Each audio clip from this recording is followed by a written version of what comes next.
तुझी तबाही ऐं बर्बादी थे।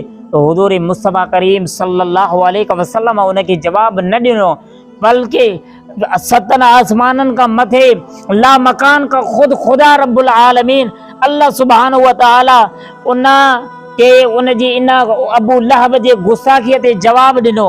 रब सुब्हानहु व तआला फरमायो कि आए हबीब करीम सल्लल्लाहु अलैहि वसल्लम इन ज़ुबान सां तव्हांजी गुस्ताखी कई आहे, हथनि में पत्थर खणी करे तव्हांखे मादल हया अथसि, तव्हांखे तकलीफ़ पहुचाई आहे।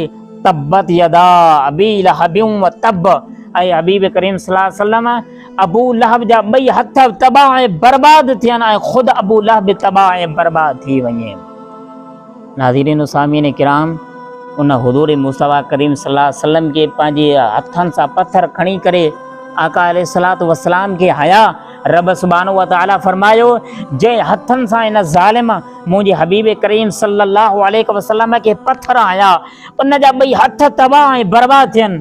व तब्बा, ऐं ख़ुदि ज़ालिम अबू लहब पाण बि तबाह ऐं बर्बाद थी वञे।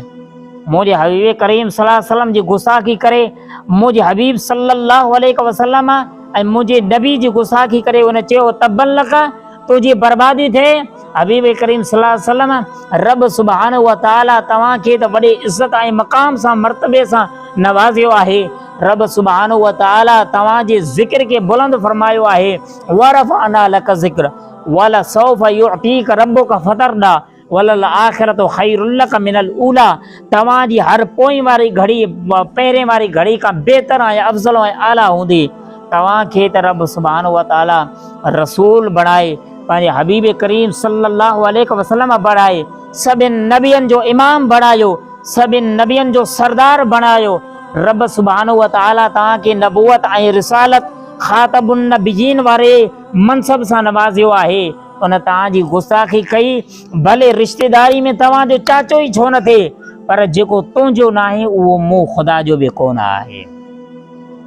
जेको तव्हांजो न आहे, तव्हांजो सॻो रिश्तेदार, रिश्तेदारी में तव्हांजो चाचो थिए, कुझु बि थिए, पर जेकॾहिं तव्हांजो गुस्ताख आहे, तव्हांजो कोन आहे, तो ख़ुदा जो बि कोन आहे कि उन तव्हांजी गुस्ताखी करे। ॾिसो न, ॿिया बि हुया काफ़िर मुशरिक कुफ़ार हुया, पर उन्हनि रसूल करीम सल्लल्लाहु अलैहि वसल्लम जी जेको बि उन्हनि जे मथां रब सुब्हानहु व तआला जे हबीब करीम सल्लल्लाहु अलैहि वसल्लम जो उन्हनि गुस्ताखियूं कयूं, पर हिन करीब रिश्तेदार हुजण जे बावजूद अल्लाह जे हबीब करीम सल्लल्लाहु अलैहि वसल्लम के एॾा सख़्त लफ़्ज़ साम्हूं चया, ऐं अल्लाह जे हबीब करीम सल्लल्लाहु अलैहि वसल्लम के पंहिंजे हथनि सां पत्थर खणी करे आया। ऐं रब सुब्हानहु व तआला उन जी मज़म्मत ऐं उन जी बुराई उन जे नाले सां बयानु फरमायो कि रब सुब्हानहु व तआला फरमायो, ईअं न कि किनाए सां इशारे सां ॻाल्हि कोन कयोसि, बल्कि अल्लाह सुब्हानहु व तआला उन जो नालो ऐं कुनियत खणी करे तब्बत यदा अबी लहब व तब, इन अबू लहब जा ॿई हथ तबाह ऐं बर्बाद थी वञनि, ऐं इहे पाण बि मलोन तबाह ऐं बर्बाद थी वञे। नाज़रीन सामीन किराम, के रब सुब्हानहु व तआला जॾहिं अल्लाह जे हबीब करीम सल्लल्लाहु अलैहि वसल्लम जी उन गुस्ताखी कई, तो जंग बदर में ही अबू लहब एॾो त बुज़दिल हुयो, कोन शरीक थियो, पर जंग बदर कुफ़ार के काफ़िरनि खे इस्लाम जे तरफ़ां मोमिननि जी तरफ़ां वॾी शिकस्त मिली। तो अबू लहब उन शिकस्त, उन्हनि जे मामले के, इन शिकस्त के जेका सुआ बर्दाश्त न करे सघियो, इन पंहिंजे काफ़िरनि जे ॾुख के बर्दाश्त न करे सघियो, हता कि अबू लहब जे जिस्म में हिक वॾी अहिड़ी बीमारी पैदा थी जो उन जे जिस्म में फट थियण लॻा, हता कि उन पखेड़ींदड़ हिकु अहिड़ो मर्ज़ अल्लाह सुब्हानहु व तआला जे तरफ़ां उनखे वरितो।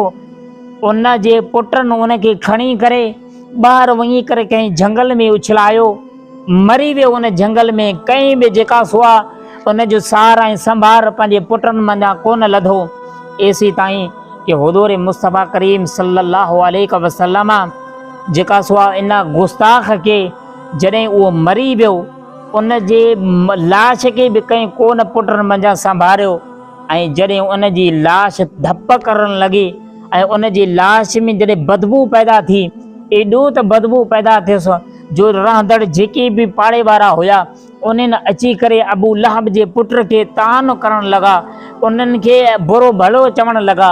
उन्हनि खे चयाऊं कि जेकॾहिं तव्हांजो पुटु आहे, जहिड़ो बि आहे, तव्हांजो पीउ हुयो, त बहरहाल तव्हां इन जी लाश खे त वञी करे पूरो उनखे संभालियो, पर उन जे बावजूदि उन जे पुटनि उन जी लाश खे कोन संभालियो, वञी करे संभाल कोन कयऊं पाण, बल्कि कई जेका सो ग़ुलामनि खे कुझु पैसा ॾेई करे उन्हनि वञी करे उन जी लाश खे गीले करे कंहिं बि अंदाज़ सां वञी करे कंहिं खॾ में उछलायो। उन खां बाद में मटी मथां जेका त विझराए करे उहे वापसि मोटी आया। हुज़ूर मुस्तफ़ा करीम सल्लल्लाहु अलैहि वसल्लम जे गुस्ताखनि जो इहो मामिलो थियो, इहो हशर थियो कि अल्लाह करीम फरमायो मा अगना अनहु मालहु व मा कसब। रब सुब्हानहु व तआला फरमायो कि अबू लहब जा ॿई हथ तबाह थियनि, पाण तबाह थिए। तबाह थियो कि न थियो? अहिड़ी त उन जिस्म में बीमारी पैदा थियसि जो उन पंहिंजे पुटनि बि उनखे कोन संभालियो, ऐं ख़ुदि रब सुब्हानहु व तआला पहिरियों ई ॿुधाए चुको हुयो। अल्लाह फरमायो मा अगना अनहु मालहु व मा कसब। हिन अबू लहब जी जेको बि कुझु आहे, उन जी माल ऐं दौलत आहे, ऐं उन जेको बि कमायो आहे, ऐं उन जी जेका बि औलाद आहे, न उन जी औलाद आख़िर में उनखे कमु ईंदो, न उन जो माल ऐं दौलत उनखे कमु ईंदो। बिल्कुलु थियो बि ईअं कि न उनखे माल ऐं दौलत कमु आयो, न उनखे उन जी औलाद कमु आई, बल्कि औलाद उन जी उन बीमारी खां ख़ौफ़ जे पेश नज़र उनखे वञी करे कंहिं जंगल में वञी करे उछले छॾिया हुया।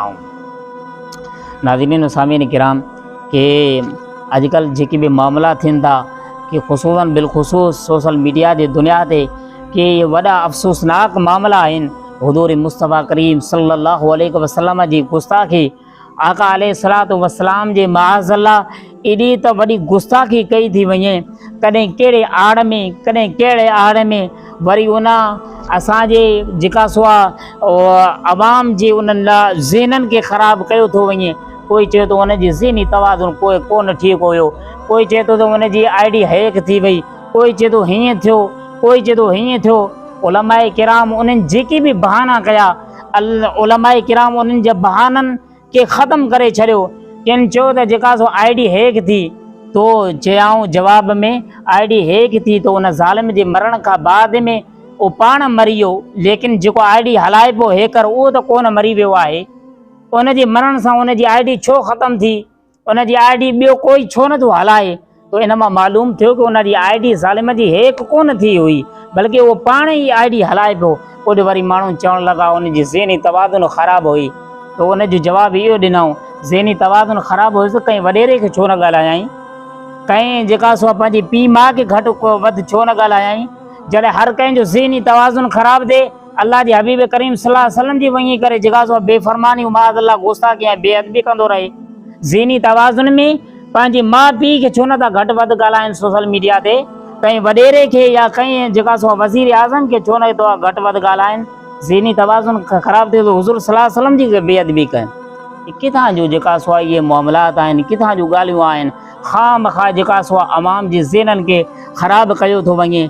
उन जी जेका सो चेकअप करायो वञी आहे, ज़हन जी चेकअप करायो वञी आहे। ज़हनी जॾहिं तवाज़ुन ख़राबु हुयुसि, ज़हनी उन जी चेकअप करायो वञी आहे, त पोइ डॉक्टर किथां हुयो? हेॾो सारो जेका सो आहे इहो छा नालो अथसि क्लिनिक हलाए पियो, त ज़हनी तवाज़ुन पंहिंजो ई ठीकु न हुयुसि त माण्हुनि खे कीअं ॾिसे पियो? चरियो बि करे जेका सो आहे डॉक्टर थींदो आहे? ख़ामख़ा वारा मामलात आहिनि, अहिड़ा मामलात जो असांजे अवाम जो ज़हनूं ख़राबु कया था वञनि। सोशल मीडिया जो दौरु आहे। नाज़रीन सामीन किराम, मां आख़िर में हिकु ॻाल्हि तव्हांजे साम्हूं बयानु कंदुसि। हीअ ईमान जी जेका दौलत आहे न, इहा वॾी क़ीमती दौलत आहे। असांखे जेका बि दौलत हुजे या पैसो या जेको सोन आहे, क़ीमती सामान आहे, असां उनखे हज़ारे समय उनखे कपिड़नि सां सामाननि खां उनखे ढकींदासीं, पर नाज़रीन सामीन किराम दुनिया जो जेके बि क़ीमती शयूं आहिनि उहे हिते रहिजी वेंदियूं, पर जेको ईमान जेका दौलत आहे, उहा ईमान वारी दौलत तव्हांखे कॾहिं बि कोन मिलंदी। ऐं काफ़िर क़यामत जे ॾींहुं रब सुब्हानहू व तआला जे बारगाह में या आरज़ू ऐं तमन्ना कंदा या ख़्वाहिश कंदा, रब्बुल आलमीन यक़ूलुल काफ़िरु या लैतनी कुन्तु तुराबा, असीं त जहन्नम जो अज़ाब बर्दाश्त ई नथा करे सघूं, रब्बुल आलमीन असांखे मिटी करे छॾ, राख बणाए छॾ, असां मिटी में मिली वञूं, असांजी वजूद ई ख़त्म थिए, जान ई छुटे। पर अल्लाह फरमायो इहा सिर्फ़ु हुनजी इहा तमन्ना या आरज़ू हूंदी, ईअं थींदो कोन। उन खां बाद में वरी चवंदा कि अल्लाह सुब्हानहू व तआला टे आहे हिकु सिपारे में अल्लाह बयानु फरमायो कि उहे काफ़िर चवंदा कि क़यामत में रब सुब्हानहू व तआला दुनिया जेतिरो असीं तव्हांखे सोन फिदिये में एवज़ में ॾियूं था, सिर्फ़ु असां खां हिकिड़े ॻाल्हि जो सुवाल न कर, छाजो? ईमान जो ऐं इस्लाम जो असां खां सुवाल न कर। रब्बुल आलमीन असीं तोखे दुनिया ऐं दुनिया में जेको बि कुझु आहे, आसमान ऐं ज़मीननि जेतिरो सोन फिदिये ऐं एवज़ में ॾियूं था, छाजे एवज़ में? ईमान जे एवज़ में।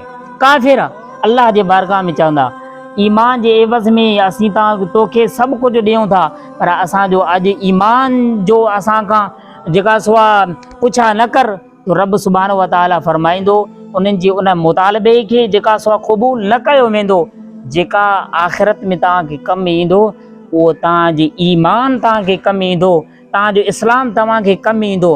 जेकॾहिं माज़अल्लाह ईमान असांजो कंहिं बि हिन नवनि फितननि में मुब्तला न थींदा कयो, कोई माज़अल्लाह कीअं थो चए अण ॾिठे अल्लाह खे असीं नथा मञूं, अण ॾिठे अल्लाह खे नथा मञूं, त पोइ तूं ॾिठो छा आहे?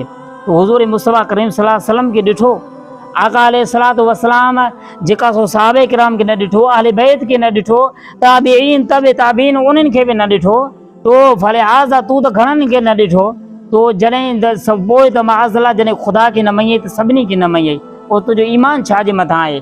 ईमान त मुंहिंजा भाउ अल्लाह सुब्हानहू व तआला क़ुरान पाक में फरमायो अल्लज़ीन युमिनून बिल गैब, ईमान त अण ॾिठे, ईमान अण जो ई नालो आहे।